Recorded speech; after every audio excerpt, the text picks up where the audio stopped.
So today we will start paper code 201 and chapter name is solutions. तो solutions क्या होते हैं वो आज हम स्टार्ट करेंगे। और ये पेपर कोड मैंने आपको बता दिया, इट्स 201। तो इसमें जो फर्स्ट चैप्टर है दैट इज़ सॉल्यूशन और दूसरा है phase equilibrium.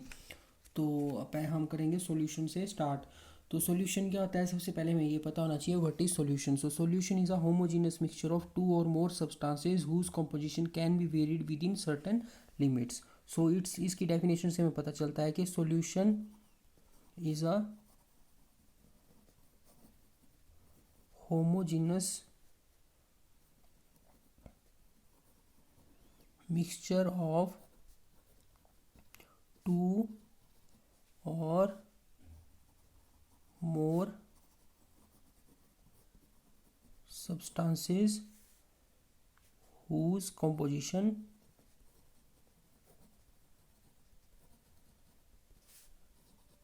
can be varied within certain limits। ठीक है, तो हमें पता चलता है यहाँ डेफिनेशन से सॉल्यूशन क्या, it is a homogeneous mixture. तो होमोजीनियस आपको पता ही है जिसकी जो कंपोजिशन है दैट इज़ होमोजीनियस, मतलब सेम है। जैसे आपका वाटर है, वाटर में अगर आप शुगर डिज़ोल्व करेंगे तो शुगर डिज़ोल्व हो जाती है और एक वो टर्बिड सा होमोजीनियस मतलब सॉल्यूशन बनाएगी जितना ज़्यादा आप उसमें शुगर ऐड करेंगे। वैसे मिल्क है तो मिल्क की कंपोजिशन भी थ्रू आउट उसके सॉल्यूशन में सेम होती है। तो वो होमोजीनियस मिक्सचर है, तो इसलिए सॉल्यूशन को हमने बोला it's a homogeneous mixture of two or more substances whose composition can be varied with in certain limits. तो एक और बात हमें पता चली कि यहाँ पे सॉल्यूशन में हमेशा कितने सब्सटेंस होंगे, टू और मोर सब्सटेंसेस। ऐसा नहीं है वहाँ पे एक ही सब्सटेंस होगा, टू और मोर सब्सटेंसेस होंगे। तो solution is a homogeneous mixture of two or more substances whose composition can be varied with in certain limits. तो इसकी कंपोजिशन को भी हम कुछ पर्टिकुलर लिमिट के बीच में वेरी कर सकते हैं। ठीक है, तो इसकी डेफिनेशन से हमें ये पता चलता है। तो सॉल्यूशन बहुत ही अलग अलग टाइप के होते हैं, आपने अपनी प्रैक्टिकल लाइफ में भी देखा होगा। जैसे सॉल्यूशन में दो पार्ट होते हैं। सबसे पहले पता हमें ये होना चाहिए कि जिस सॉल्यूशन में मतलब सॉल्यूशन के कंपोनेंट्स होते हैं, जैसे वाटर और शुगर को आपने मिक्स किया तो उसमें एक वाटर है एक शुगर है, शुगर का कुछ केमिकल फार्मूला है। ठीक है, तो वो है सुक्रोज है या उसमें या कुछ है। जैसे वाटर में आपने सॉल्ट मिक्स कर दिया, तो वाटर में सॉल्ट मिक्स कर दिया तो chemically it's H2O plus NaCl। तो यहाँ पे दो कंपोनेंट हो गए, एक NaCl हुआ दूसरा वाटर हुआ। ठीक है, तो उसी तरह जब भी हमारे पास दो कंपोनेंट हुए किसी सॉल्यूशन में तो उसको बोलेंगे हम बाइनरी सॉल्यूशन। बाइनरी सॉल्यूशन बोलेंगे उसको। बाइनरी का मतलब बाई का मतलब होता है टू एंड टू पार्ट्स हैं इस सॉल्यूशन के, टू कंपोनेंट्स हैं बाइनरी सॉल्यूशन में। जैसे वाटर को अगर आपने NaCl को वाटर में ऐड किया तो इस टू कंपोनेंट सॉल्यूशन है, तो इसको बोलेंगे बाइनरी सॉल्यूशन। तो बाइनरी सॉल्यूशन में दो कंपोनेंट हैं, एक क्या है सोल्यूट, दूसरा है सॉल्वेंट। ठीक है, तो सोल्यूट और इसमें क्या है बाइनरी सॉल्यूशन में दो, मतलब most common type of solution binary solution ही होते हैं। अगर आप लैब में भी जाएंगे तो मोस्ट कॉमन आपको जो 90% सॉल्यूशन मिलेंगे that are those are binary solution. तो इसमें एक सॉल्यूट होता है, दूसरा सॉल्वेंट होता है। सॉल्यूट में क्या है सॉल्यूट एंड सॉल्वेंट। तो सॉल्यूट सॉल्वेंट मतलब यहाँ सॉल्वेंट को मतलब हम बोलते हैं जो एक्सेस में है। ठीक है, तो सॉल्वेंट हमेशा एक्सेस में होता है और सॉल्यूट क्या होगा उसका लिमिटेड अमाउंट होगा। ठीक है, स्मॉलर अमाउंट होगा। ठीक है, लार्जर अमाउंट किसका होगा सॉल्वेंट का। और जैसे आपने वाटर ले लिया मान लो, तो वाटर में आपने 100 ml में वाटर में क्या ऐड किया 5 ग्राम NaCl ऐड किया। ठीक है, तो यहाँ पे इसका अमाउंट ज़्यादा है तो इट इज़ सॉल्वेंट और इसको क्या बोलेंगे सॉल्यूट बोलेंगे। ठीक है, NaCl को सॉल्यूट बोलेंगे। तो उसी तरह डिफरेंट टाइप ऑफ सॉल्यूशंस होते हैं जिनमें अलग अलग सॉल्यूट और सॉल्वेंट होते हैं। जैसे मान लो सॉल्यूट गैस है, जैसे अगर आप कोल्ड ड्रिंक पीते हो तो कोल्ड ड्रिंक में क्या होती है कार्बोनेटेड वाटर होता है, तो उसमें क्या होता है गैस होती है और दूसरा वाटर होता है। सॉल्वेंट उसमें वाटर होता है और गैस उसमें कार्बन डाइऑक्साइड डाली जाती है। ठीक है, उसी तरह अगर आप सेलाइन सॉल्यूशन की बात करोगे जिसमें मैं बोल रहा हूँ ये NaCl इन वाटर, तो इसमें सॉल्यूट क्या हुआ NaCl हुआ और वाटर हुआ। तो इसमें NaCl सॉलिड है और वाटर क्या है लिक्विड है। ठीक है, सॉल्वेंट। तो उसी तरह मैंने गैस इन आपको बताया जैसे CO2 है। ठीक है, वो किस में है वाटर में है, तो कार्बोनेटेड वाटर है। तो ये क्या हुआ इसमें सॉल्यूट क्या हुई सॉल्यूट हुई, इसमें गैस हुई, और सॉल्वेंट क्या हुआ, वाटर हुआ। ठीक है, तो उसके बाद सॉलिड इन सॉलिड का भी सॉल्यूशन होता है, जिसमें सॉल्यूट भी सॉलिड है और सॉल्वेंट भी सॉलिड है। जैसे एलॉय है, तो एलॉय है, जैसे गोल्ड है, तो आपको पता है कि 24 कैरेट गोल्ड प्योर होता है, पर हमारे पास हमेशा 22 कैरेट गोल्ड होता है या 20 कैरेट होता है, उसमें कोई मेटल मिक्स करते हैं। तो जो मेटल हमने मिक्स की वो कम अमाउंट में है, तो उसको बोलेंगे सॉल्यूट। जैसे कॉपर डाल दिया हमने गोल्ड में, तो गोल्ड जो है वो होगा उसमें सॉल्वेंट। ठीक है, तो सॉलिड इन सॉलिड भी होता है, लिक्विड इन सॉलिड होता है, मतलब सॉल्यूट इन सॉल्वेंट की बात कर रहा हूँ मैं। तो सॉल्यूट इन सॉल्वेंट में गैस इन द गैस भी होती है। ठीक है, गैस ही सॉल्यूट है, गैस ही सॉल्वेंट है। जैसे एयर है, तो एयर में आपको पता है कि कोई नाइट्रोजन है या ऑक्सीजन है, ये बल्क में होती है, और इसमें हम छोटी सी थोड़ी सी कोई गैस ऐड कर देंगे सैंपल में, तो वहाँ पे क्या होगा, सॉल्यूट इन सॉल्यूट हो जाएगा। ठीक है, तो लिक्विड इन गैस भी होता है, सॉल्यूट लिक्विड है और सॉल्वेंट गैस है। जैसे H2O इन एयर है, ह्यूमिडिटी आप देखते हैं अपने आसपास। ठीक है, तो ह्यूमिडिटी में क्या होगा, ह्यूमिडिटी में हल्के हल्के वाटर वेपर होंगे, और साथ में वो एयर में होंगे, तो एयर वहाँ पे सॉल्वेंट है, और सॉलिड क्या है, लिक्विड क्या है, ह्यूमिडिटी है। उसी तरह डस्ट पार्टिकल होंगे एयर में, तो उसको बोलेंगे सॉलिड इन गैस सॉल्यूशन। तो सॉलिड, उसमें डस्ट पार्टिकल हुए सॉल्यूट, और सॉल्वेंट क्या हुआ, गैस हुआ। ठीक है, तो इसी तरह और भी बहुत सारे सॉल्यूशन होते हैं इसमें। ठीक है, तो हमारे पास ये एग्जांपल्स आते हैं इसमें। और उसके बाद है हमारे पास मेथड है expressing the concentration of solution. तो मतलब हमारे पास कोई सॉल्यूशन दिया गया है, उसको हम कैसे एक्सप्रेस करेंगे उसकी कंसंट्रेशन को। ठीक है, कंसंट्रेशन एक्सप्रेस करने का मतलब है, जैसे हम बोलते हैं ना कि इसमें हमने 5 ग्राम पर 100 ml, 5 ग्राम NaCl पर 100 ml। ठीक है, तो ये तो हम जनरली ऐसे बोल दिया, मैंने आपको बोला कि एक सॉल्यूशन बनाओ, उसमें 100 ml वाटर में 5 ग्राम NaCl ऐड करो, पर इसको एक स्टैंडर्डाइज मेथड से बोला जाता है। जैसे आप जैसे यूनिट्स यूज़ करते हैं, जैसे आप किलोग्राम बोलते हैं, आप वर्ल्ड वाइड जाएंगे, आप बोलेंगे 1 किलोग्राम आपको कोई मटेरियल चाहिए, तो 1 किलोग्राम का मतलब हुआ कि उसका वेट क्या होगा, मटेरियल का 1 किलोग्राम होगा, और वो वर्ल्ड वाइड वो 1 किलोग्राम उतना ही वेट होगा, मतलब स्टैंडर्डाइज किया हुआ। ठीक है, तो सर सॉल्यूशन की भी हम कंसंट्रेशन एक्सप्रेस करते हैं, कि हम ऐसा नहीं करेंगे कि अपनी मर्ज़ी से कोई वो इसकी कंसंट्रेशन एक्सप्रेस कर देंगे, इसको भी पर्टिकुलर यूनिट्स बनाई गई हैं, इसके लिए स्टैंडर्डाइजेशन की गई है। ठीक है, तो अगर मान लो हमने बाई परसेंटेज एक्सप्रेस करना है किसी सॉल्यूशन की कंपोजिशन को, ठीक है, तो बाई परसेंटेज जब हमने एक्सप्रेस करना है, तो हम बोलेंगे मास परसेंटेज में, अगर हमने मास परसेंटेज में बोलेंगे, तो it is defined as a mass of solute present in 100 gram of the solution, mass percentage. ठीक है, मास परसेंट का मतलब ही वैसे होता है 100 पार्ट्स। ठीक है, तो 100 पार्ट्स में कितना मास है, मास पर 100 पार्ट्स। ठीक है, और सॉल्यूशन की कंपोजिशन की बात कर रहे हैं, तो ऑफ सॉल्यूशन।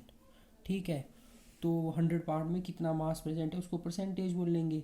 ठीक है, तो मास परसेंट ऑफ द कंपोनेंट अगर हमने निकालना है किसी भी सॉल्यूशन का, तो हम देखेंगे कितना मास सॉल्यूट का है, mass of solute divided by mass of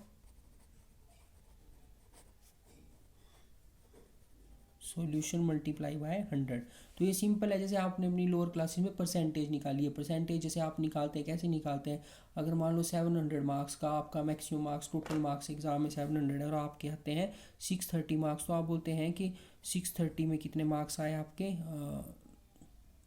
sorry 700 में कितने मार्क्स आए आपके, 630 आए। ठीक है, तो 1 में से कितने आए, 630 बाई डिवाइडेड बाय 700, और 100 में से अगर आपने निकालना हो तो आप निकालते हैं 630 डिवाइडेड बाय 700 मल्टीप्लाइड बाय 100। ठीक है, तो इस तरह से आप करते हैं इसको मास परसेंटेज को, तो ये हो गया 90%। तो आप बोलेंगे 90% है, मतलब आपके मार्क्स है। तो उसी तरह आपने कंपोजिशन निकालनी है, तो किसी भी सोल्यूट की कंपोजिशन भी इस तरह से निकालनी है कि कितना मास उस सोल्यूट का प्रेजेंट है। मान लो 5 ग्राम प्रेजेंट है, ठीक है, इन 100 ml। ठीक है, तो एक में कितना होगा, 100 डिवाइडेड बाय, सॉरी मैं गलत कर रहा हूँ, 5 ग्राम आपका 100 ml में कितना प्रेजेंट है, 5 ग्राम। ठीक है, क्योंकि आपने सॉल्वेंट एक्सेस में है ना, तो सॉल्वेंट में से आपने निकालनी है इसकी परसेंटेज। तो 100 में 5 है, तो 1 में कितना होगा, 5/100, और 100 में आपने निकालना है, आपने मास परसेंट निकालना है, तो आउट ऑफ 100 निकालते हैं। तो इस तरह से करेंगे 5 डिवाइड बाई 100 मल्टीप्लाई बाय 100, तो ये इससे हो जाएगा, तो ये बचेगा 5%। तो मैं बोलूँगा 5% सोल्यूशन बनाओ किसका, NaCl का। ठीक है, तो इसका मतलब हुआ कि 5 ग्राम जो NaCl लो और 100 ml में डिज़ोल्व करो। अगर लिक्विड है आपके पास तो मैं बोलूँगा कि 5% सोल्यूशन बनाओ मिथेनॉल का इन वाटर। ठीक है, तो मतलब 5% जो है आपने 5 ml जो है मिथेनॉल लिया, उसको 100 ml में डिज़ोल्व कर दिया, सिंपल। 100 ml में ऐड कर दो तो वो बना 100 ml टोटल, मतलब उसके वॉल्यूम बना। तो जब बना टोटल वॉल्यूम तो उसको वो बना 5%। ठीक है, तो इस तरह से आप करेंगे इसकी मास परसेंटेज कैलकुलेट।